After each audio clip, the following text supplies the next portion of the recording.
Welcome to FAULHABER Drive Time. In today's video, we will discuss about more complex programming for stepper motor. In this video, we'll talk about current and voltage supply, about motion profile, and about current optimization. I will use the DM1220 combined with our controller MCST3601, but the general topics can be applied to all kinds of stepper motor and controller. To see how to connect a stepper motor to controller, you can watch our related drive time video. So in order to control a stepper motor, the first thing to do is to ensure that the current will be limited to its nominal value. This allows to safely start testing it without any risk to damage it. In our stepper motor datasheet, we provide their nominal current.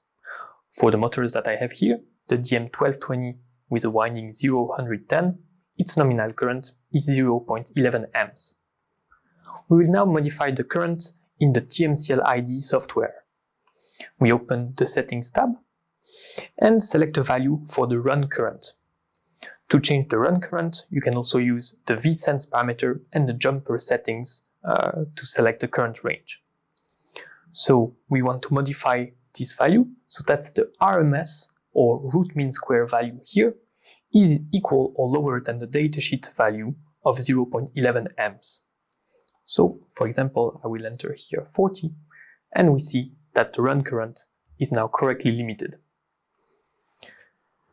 This means that the driver will limit the current and provide this constant current value to the motor coils. As a reminder, the nominal current is the current that can be continuously used in the stepper motor at room temperature without a risk for the motor to overheat and get damaged. Increasing the current can be done to increase the torque of the stepper motor, and in that case, we talk about using the stepper motor in boosted mode. However, this should only be done for very short periods of time, and for application with a short duty cycle, in order to ensure that the motor will not get damaged. If boosted current is used for too long, the temperature of the motor will rise above its thermal limit, and the coils or magnets will get damaged. If needed, you can contact your points of sales to get some support with thermal simulations. We are able to assess if the conditions of your application would allow to use high current values.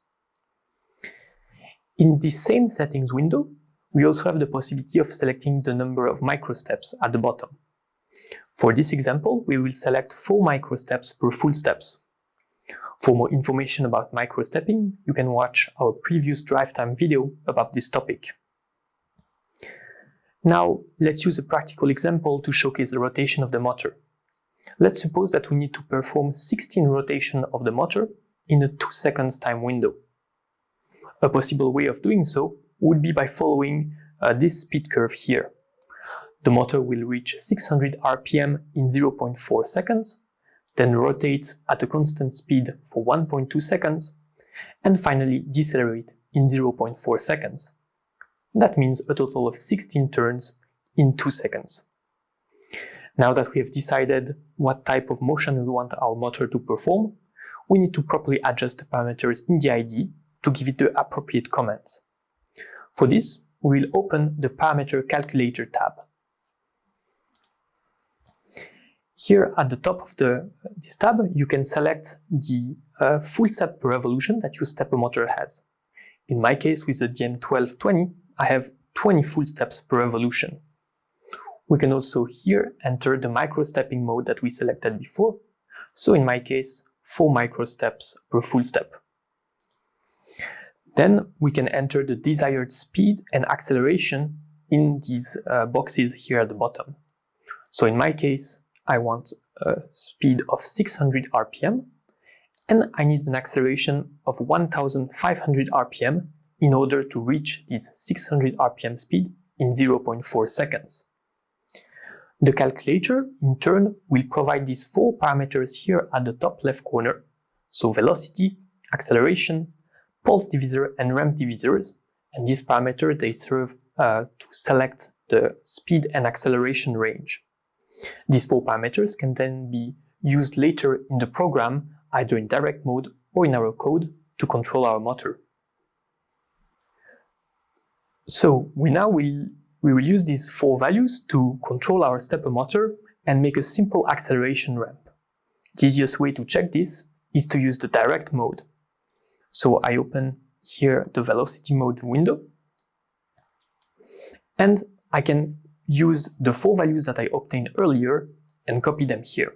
So the target velocity here, the acceleration value here, the pulse divisor, and the ramp divisor. Now by pressing the left or right arrow, the motor will rotate at 600 RPM. And this until I press the stop button. Now in order to make a more complex motion, as in our example, such as an acceleration ramp, continuous running, and finally a deceleration ramp, we will have to write a short program with all the different parts. What we'll do is open the TMCL creator part. And here I have already created a short program that selects the current range, the standby current, and the microstepping mode. What we'll do is we will copy the 4 different parameters that we obtained earlier.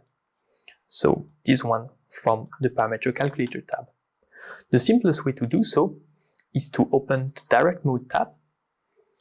And here what you can do is see all the instructions available, and we'll select the set axis parameter, and we can then enter the different values for the ramp divisor, the pulse divisor, the velocity, and the acceleration. So for ramp divisor, I have to enter a value of 9, and I can copy it to the TMCL creator. For pulse divisor, it's also the value of 9. Then we need to do the velocity and the speed. So maximum positioning speed is velocity. And maximum acceleration.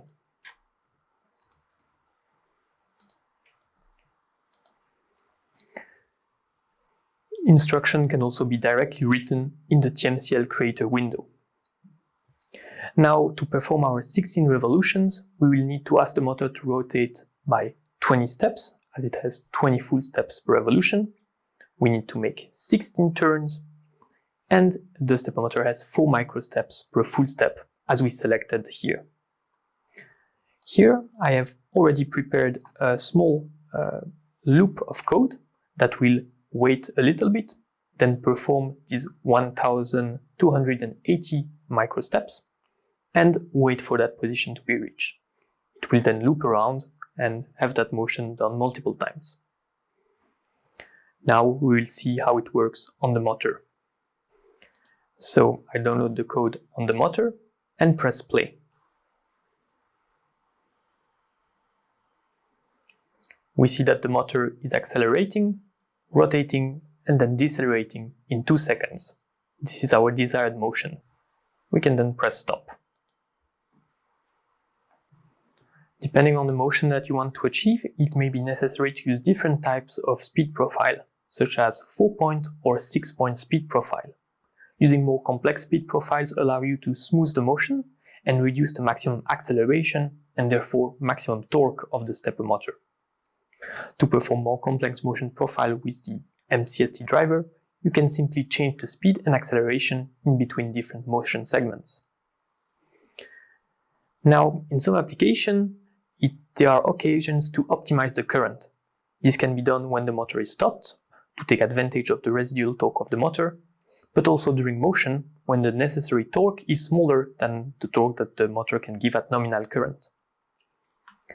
This type of current optimization can be very interesting for battery-operated operation, and especially for low duty cycle application, where the motor will be at standstill for long periods of time. If we open the settings tab that we had before with the run current, you can select here a different run current if you want it to be lower, and you have here below the standby current.